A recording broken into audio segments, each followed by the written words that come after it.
မိမိဤသမီးကိုကျူးလွန်သောအဖေကန်ထိုက်မထိုက်တဲ့နော်ဒါအုတ်ထင်းသူကိုယ်တိုင်ကအဖေဖြစ်နေတယ်နော်အဲ့တော့ကန်ထိုက်မထိုက်ဆိုတဲ့ကိစ္စသမီးကိုစောင့်ရှောက်နေသောအမေရှိနေသေးလျင်တဲ့ကျူးလွန်သောဖခင်ကန်ထိုက်ဤတဲ့နော်ဒါအမေကအုပ်ချုပ်နေတာဆိုလို့ရှိရင်ဒါအဖေကကန်ထိုက်တာပဲအကယ်၍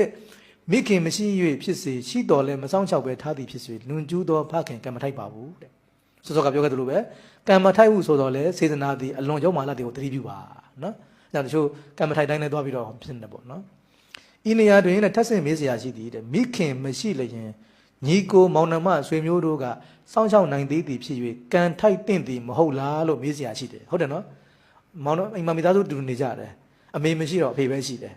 အဲ့ဆိုရင်နောက်အောက်မှာညီကိုမောင်နှမတွေရှိနေတာပဲဟုတ်တယ်မလားအဲ့တော့အဖေကကာမတုပ္ပဆာကံဘာလို့မထိုက်တာလဲလို့မေးရင်ဖြေမှာတဲ့ဖခင်အိမ်မှာနေသူဖြစ်လျင်ဖခင်အိမ်စောင့်ရှောက်မှုကလိုရင်းဖြစ်သည်လားဆိုတော့ဦးသိန်းပြောခဲ့သလိုလေ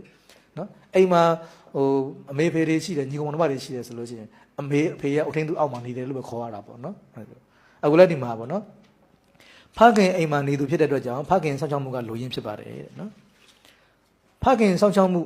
ဖခင်စောင့်ရှောက်မှုအောက်တွင်ဖြစ်နေ၍အခြားသူတို့၏စောင့်ရှောက်မှုသည်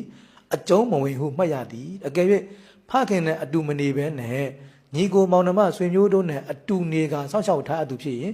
နှုံကျူးထိုက်တော့ဖခင်ကန်ထိုက်သည်ဆိုတော့အတူဘယ်သူနဲ့နေလဲဆိုတဲ့အပေါ်မှာတော်တော်မူတည်သွားပြီဒီကိစ္စနော်